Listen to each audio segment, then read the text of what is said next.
I decided, well, I'm going to go get me a job trying to run a piece of equipment for one of these companies around here. And I went to a company and they didn't have nothing available. Back in the time, there was people standing in line. It was very difficult to get a job.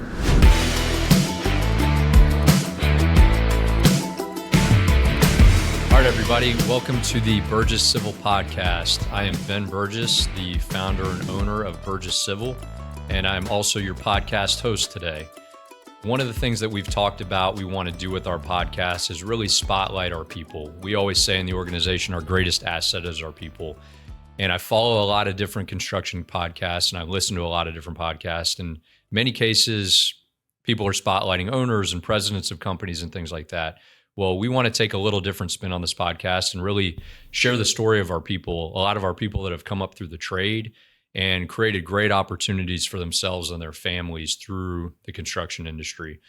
We feel like construction industry gets a bad rap a lot of times about that's an industry you shouldn't go into, or that's something you do if you can't do anything else. But we really want to change that narrative and really spotlight our people and show that there's tons of great opportunity and great companies in construction. And more people should consider it as a viable career route, even if the formal education process isn't for them. So we've got a very special guest on the podcast today here. In the racing world, they call him Uncle Mike. He's our resident barbecue expert, but he's also our senior site superintendent.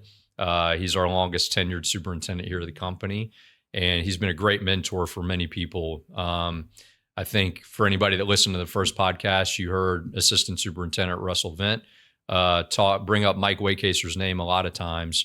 Russell is kind of Mike's protege as he continues to build his career up. And we figured it'd be a great opportunity to bring Mike in as well and talk about his career in construction, because he's been at it almost as long as I've been alive, and he's got a lot of great experiences to share. So we'll kick it off with Mike here. And Mike told me a story that really stuck with me in my experience in construction, because I wasn't around for this era in construction. But Mike, I'd love for you to share your story about what the construction industry was like when you first started and how you got into it and what that looked like. Well, the biggest thing is we didn't have AC. Yeah. There was no AC when I started. Yeah. If you in the equipment. Yeah, in the equipment. If you had a piece of equipment that had AC, you were the man. Yeah. So, but I was 17.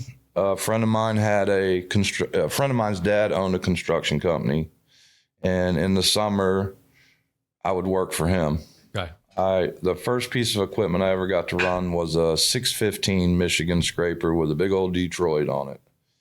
And I wasn't old enough to go out and physically get a job, but he let us, family, so we kind of got to work, me and my buddy. And we did that for a summer. We moved almost 1 million yards of dirt one summer over in Lakeland. Before you could even legally work? Yeah. Wow. All right. Yeah, before I could even legally work. The scraper didn't have brakes on it. You had to drop the bowl to stop. Okay. And we were just stockpiling the dirt. Okay. So we moved that dirt that summer, and I was like, man, I really enjoyed that, Yeah. And I decided, well, I'm going to go get me a job trying to run a piece of equipment for one of these companies around here. And I went to a company and they didn't have nothing available. Back in the time, there was people standing in line. It was very difficult to get a job as far as for being an operator. Mm-hmm. There was labor jobs, but they were stacked up too. It was, This is before the era of remote work and computers and all that, where people had so many options. Yeah, there was different options and different things, but as far as equipment or whatever to do the job, but there was 5 or 10 deep at every position waiting. And I happened to go to a company and they said, yeah, we need a ticket taker. I said, well, it helped me get my foot in the door I want to be an operator. Yeah. So I took the job, and I remember I had a little 550 motorcycle, and that's all I had. I was just turned 18. And first job, real paying job that I had. Yeah. And it was 25 minutes, 30 minutes. There was a dirt pit out off of Luke's Lake Fern Road in Tampa. And I lived in Zephyr Hills. So it was a good ride on a motorcycle in the morning, dark, and I'm a young guy. And, here I am going to my first, I get there and it's just a wide open dirt pit. And there was about 500 trucks, not one shade tree on the job. So I stood in the sun all day for weeks and signed tickets, and I had to arrange the tickets and make sure they were in the right orders and which companies got dirt and all that. And I remember getting my first paycheck and I was like, I'm on to something, I made some money. What were you being paid? $3.15 an hour. Okay. All right. So it was like, wow, I got my own money. I'm on my way to being on my own, because I was still living at home. And I did that for a little while, and a position came open on a dirt crew. Okay. And I asked them if I could move over there. I said I had a certain skill set. I wasn't the greatest, but I wasn't too shabby at running. I had my opportunities when I was working with my buddy, Dad's company, to run different pieces of equipment. I knew how to operate them. I just wasn't a finish operator or nothing. You didn't have the expertise yet. Yeah. Yeah. And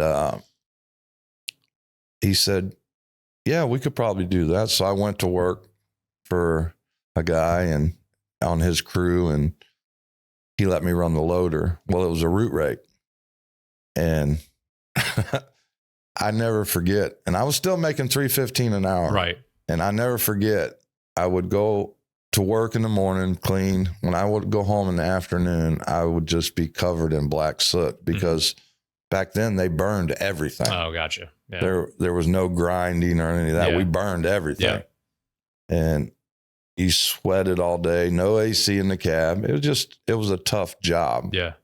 But I didn't want to give up because I wanted to make that money. Sure. And I did that for a little while. Then let me backtrack here on one thing that I know you told me that I don't know that you mentioned there, but you told me the industry had changed. It was very different back then in terms of what would happen if you didn't show up for work as a ticket taker that day. Oh, if you didn't show, there was no second chances. Yeah. Like, I don't think I ever missed a day of work. Even when I was sick, I would come in and make them send me home. Yeah. So at least you knew you showed the initiative to show up. Yeah. Because if you didn't, right, you wouldn't have a job. If you no call, no showed, don't come in the next day because you didn't have a job. Right. They had already replaced you. Right. And that's a lot of people wanted to be in that line of work because construction traditionally always paid pretty well. Right. And that was the thing. I didn't go to college. Wasn't in my cards, per se. And I knew that I had heard through the grapevine of talking to all these old timers and how much they were making. And I was like, I want to be that guy, because that guy's making good money. Right. And that just stuck with me. And I always knew that that's how I wanted to go. I just wanted to keep growing and eventually be a general superintendent or whatever at the end of my career. Right. But keep driving. Yeah. Yeah. So that kept you showing up every single day, being available. Well, I always joke with my kids. I say I was sick one day too. You know what I did? I went to work. Right. And it sounds like you did the same thing. I'm not going to lie. I've been like throwing up in my out my truck door and off of the machines and 102 fevers, just terrible. I very seldom miss work. And even to this day, I very seldom miss work. So it's just, I think that was one thing that my father always used to tell me is, hey, you got to be present to make the money. How did you get that work ethic? Where do you think it came from? Probably from him. Yeah. Because he worked for the same company for 35 years. What company was that? He worked for General Telephone. Oh, really? Okay. Yeah, he was in air conditioning though, Yeah. But he worked inside the office there in Zephyr Hills. It's AT&T or something now, something different now. Right. But he got up every day, 6:30, was out the door. Right. And that's one thing I always remembered, that, when I started working, it was me and him. I'd get up in the morning, turn the coffee pot on for him, because I was kind of going out the door as he was getting up.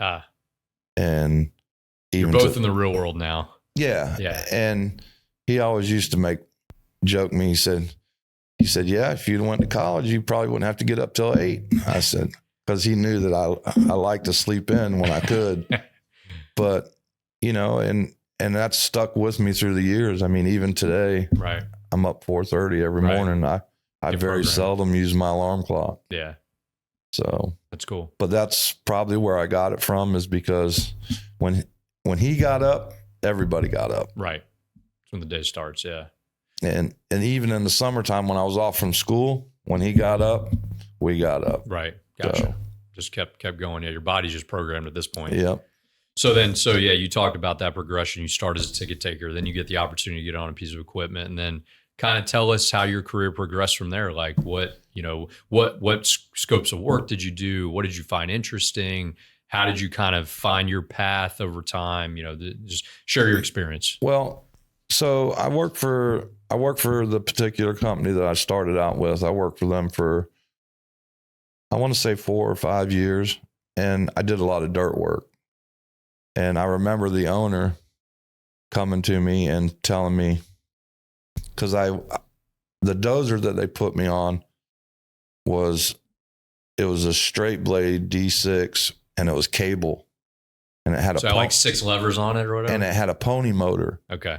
That you had to go start the pony motor and then kick and engage the clutch to kick the motor over, and then the cables run beside you down to the blade. Okay. No air conditioning. Right. And then you just had your lever, and the owner of the company had told me, he said, when you get good on that, I'll buy you a new dozer. So it was about 9 months later,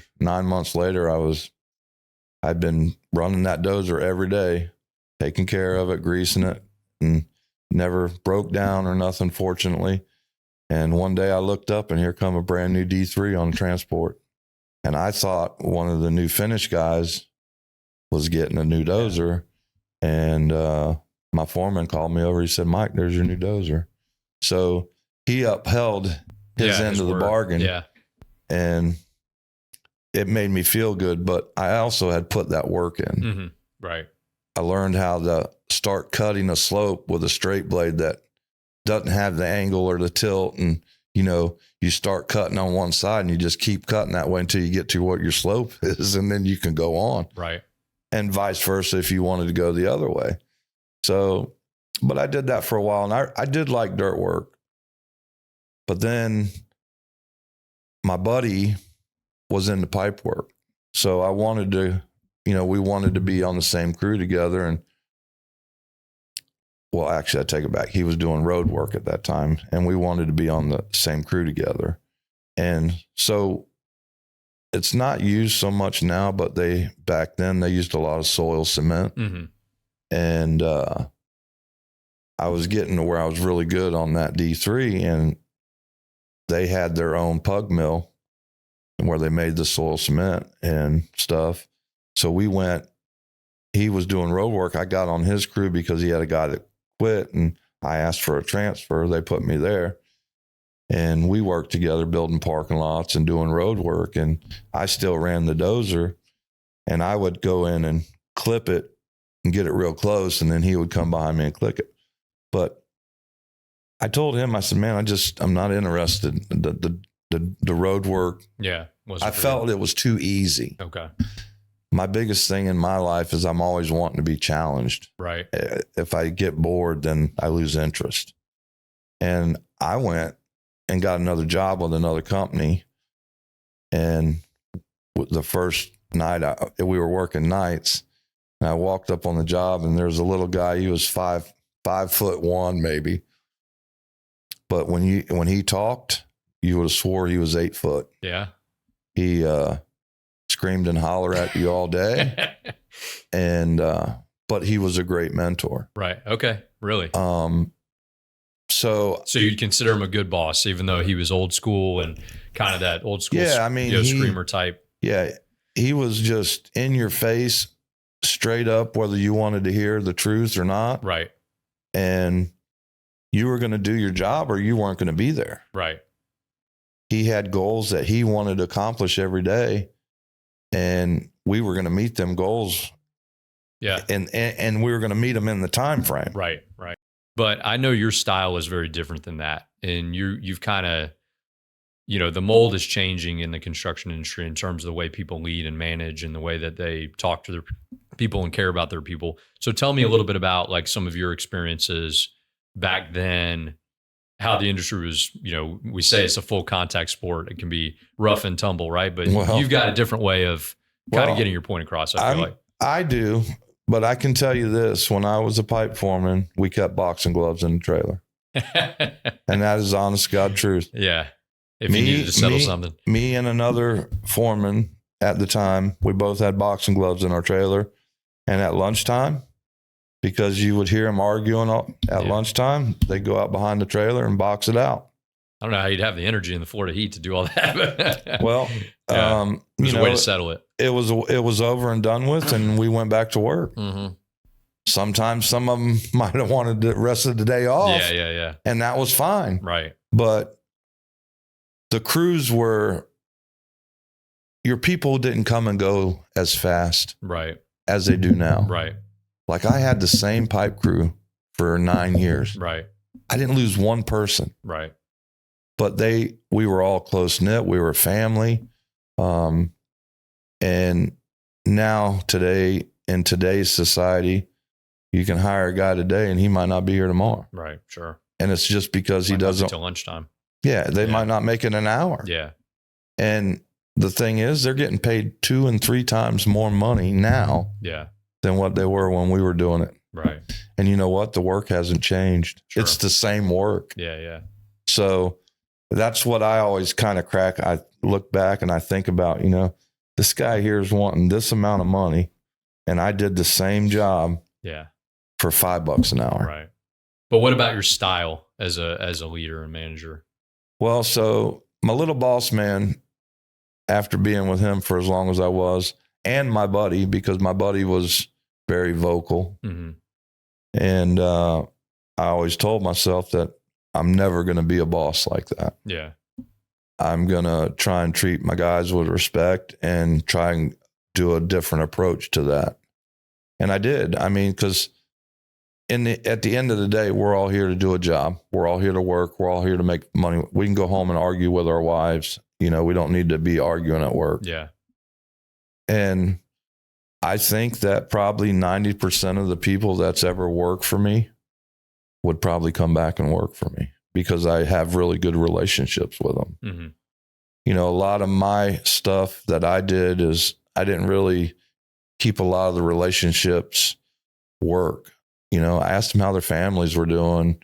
We had parties and stuff and I invited them and, they become like family to you. Yeah. You're spending more time with them than your family. Yeah. And that's the thing is I had a pipe layer, Gilberto, Gilberto. Mm-hmm. He was my pipe layer for many years. I mean, he helped me move 3 different times. Right. And I've helped him. And there was that's how people were. Yeah. That worked for me. We had to get along. Right. Because I had enough stuff to worry about, making sure we were laying enough pipe, making sure the pipe was right, making sure we didn't have issues because you still had 10 people waiting to get everybody's job. Your job. Yeah. Right. So, and that's what, between my first boss and my second boss and my buddy, because he was just as hard as the first boss. And I never understood it. And the one day he told me, he said, "You know why I was hard on you, right?" I said, "No, I don't." I said, "We're supposed to be buddies and you treat me worse than you treat." He said, "Because I wanted you to do better." And I never really got that until later on in my career. Was he the same one that if you missed your ride, he'd just leave you on the side of the road? Yeah. You're on your own? Yeah. Yeah. Yeah. But I remember kicking the instrument. He had it set up one day and he was telling me how to dig, and I'd been digging for him for 5 years. And I'm like, why do you keep hollering at me, man? Knock it off, go sit in your truck. Right. And he kept on, and I got mad, and you know what, you can have it. And I got off the machine. I kicked his instrument with the thing, the level on top of it. And I just remember it flipping through the air and stuck in the ground 50 foot away. And he come running at me, and I tripped him. And I said, I'm done with you, man. And I started walking. We were doing a job on 98, and I lived in Zephyr Hills. Right. So 98 to 54. So I walked 2:00 in the afternoon, sweating, Florida heat. Yeah. And about an hour and a half later, he comes by and he says, You done with your attitude yet? I said, are you done with yours? Yeah. He said, come on, we got to get that manhole set. And back in the truck we went, Right, but my thing was, when I quit, I had forgot that I'd rode to work with him. Yeah. Yeah. So I didn't have a way. Right. I had to walk. That was your only way. So, yeah. I mean, through life experience in them days, things were a lot different. Right. It's not like that now. Yeah. So let's talk about now, talk about current experience, because you've been here for over 5 years now. Yeah. We've been at it for 10. So you've been here, over 50% of the time this company's existed. So tell me about, your recollection of our first interactions and how you came on board and kind of where it went from there. Well, you had a superintendent that was working here, and I was still living in Illinois. I was in the process of getting everything acclimated up to move back to Florida. You'd gone out of state for some family things. Yeah. Yeah. Excuse me. So, I had moved away, and I was gone for a couple years, and I tried to do the union stuff. That didn't work for me. I didn't like how they operated it. I just felt out of place. I went to work for a little company, and I did some demo work. So I actually, before I left Florida, let's back that up. Yeah. So before I left Florida, I was a pipe foreman for a while, and I wanted to be a superintendent. The company I was working for, I'd put in a lot of time with that company and really worked hard. And I talked to my utility superintendent, and I said, hey, man, I'd really like to move up. And that I'm not getting younger, I'm getting older, and I need to start. I want to make more money. I want to do more things. And so there was no really opportunity there. So at lunchtime, I went and got on Indeed or whatever it was. And I was sitting at the 7-Eleven drinking a cold drink and scrolling, utility superintendent. So I applied. It was not 5 minutes later, my phone rang. I hadn't even pulled out the store yet. And where are you at? I'm over here. He was not that far away from me. I'd like to come talk to you. So I talked to him for a little bit, and he hired me right up to 7-Eleven. I told him, I was going to get a nice little increase in pay. And I told him the truth. I'd never been a superintendent before. I said, I've just been doing this a long time. I know how to do the job. And he was a good mentor as well at the superintendent level. So I went back to work, and I told him that I was going to put in my notice, and called the boss, and he said, oh, well, I'll make you a superintendent. Nah, I've been here all this time. Right. Should have did that. Yeah. Before. So long story short, I left there and went to work for this other company. Well, it was a good company to work for. And the guy that I was working underneath was a very good mentor. He taught me the ropes, doing paperwork and just the procedures and stuff that I really didn't know. I knew pipe forming procedures. I didn't know superintendent procedures. So I worked for them for a year, and they moved me to Jacksonville. And I was like, man, I don't sleep in motels well. Yeah. And, well, that was all the work they had available. And one of my old buddies from the first company I worked for called me, or the second company I worked for, he called me and said, "Hey man, I'm looking for a site superintendent or a project superintendent." I said, "Yeah." So I ain't never been one of them before. He said, "Well, you've done everything, so you should, it'll be all right. I'll help you." Right. So I went and met with them, and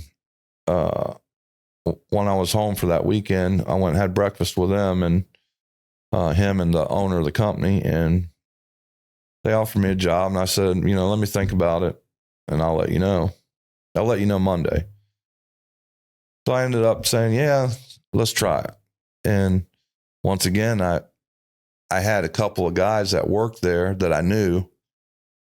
Didn't really work around them, but I knew. And then I had him that back when I worked with him before, he was already a superintendent. Mm-hmm.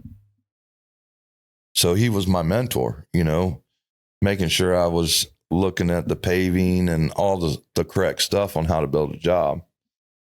So I took that little bit of knowledge and what little bit, and then the owner was actually a great guy too. I asked questions, and he said, "You got to be the most question asking person I've ever seen him." I said, I don't want to make a mistake. Yeah, right. You got to learn. And some things come up, and I did a great job. I took a job over that they were behind on, and I finished it 3 weeks early. And they were fixing to send me to another job, and I had some family issues that came up that I had to go deal with. And I just told them, I said, "Look," I said, "y'all are great to me. I got to go. I don't know if and when I'm coming back." Right. So I moved, and I ended up moving to Illinois because I also had a girlfriend that I was dating, and we had been just flying back and forth for over a year. But where she lived at was right on the Wisconsin line, so it was close enough for me to handle family issues. And I ended up, we stayed in my motorhome for a while, and then we got a place. But long story short, I worked around there. I actually demoed. I got a job. It was hard to find a superintendent job there because Illinois is a union state. There's a lot of union work in Wisconsin right over the line. But there were some smaller companies that you could get a job with. But same thing. All them smaller companies were mostly families, and it was hard to get on there because there was already people working there. Right. So not as much need. Yeah. Well, I went to work for a little mom and pop's outfit, and they paid me really well. They didn't argue with what I asked for. And they gave me a gas card because I was driving 2 hours to work. Just to get to work, right. It was 2 hours. But and I did that for a year and a half.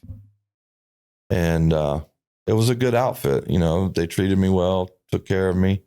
I taught them some things about how to do some pipe work and stuff, because everything up north is totally different than it is down here. Right. But they didn't know about laser rods. They didn't know about none of that stuff. And I brought some of that newer technology to them, and they started using it. So it helped them. Well, a demo job come up, and they were paying stupid money. And I was like, I'm driving over here for this. And it was the first Chevrolet plant that was ever built. Right. And, I said, well, I'm going to take that job. I said, that's just money's just too good. Right. And it was just 10 minutes from the house. Gotcha. And we opened we had a restaurant, and we opened we got there at 4:30. Right. Because she opened at 5. So I did that for a while. And then one day she came in and said, I'm done with this restaurant stuff. I want to sell it. So we sold it. That's when, in that process, I was still working for the demo company, but I was trying to find something so when I got here, I could be right back into work. Right. And I seen your ads on Indeed, and I applied for them and wasn't getting much response. I called my buddy, and I was like, "Man, you know this guy? Give him a call. Tell him I'm coming. I'd like to fill some of that work." Right. And at the time, you had a utility superintendent job. You had a general superintendent and something else. I didn't know what was going on the general superintendent side. And I said, if I could just get the utility superintendent side, I'd be good. Right. And so I came in, met with you. And when I got here, I met with you and, told you what I was looking for. And you didn't know a whole lot about me at the time. But long story short, you asked me if, you tell me that, we're trying to fix some stuff around here. And you asked me if I would take a lesser position and that position would be mine when the time came right. And I said, sure.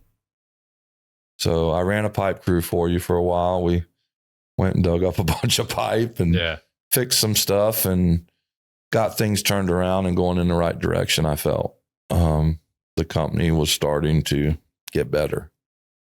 Right. And then just continued to see the opportunities we grow to work your way up. And so you became our utility super. Yeah. So I did that for like 6 months and then I became the utility super.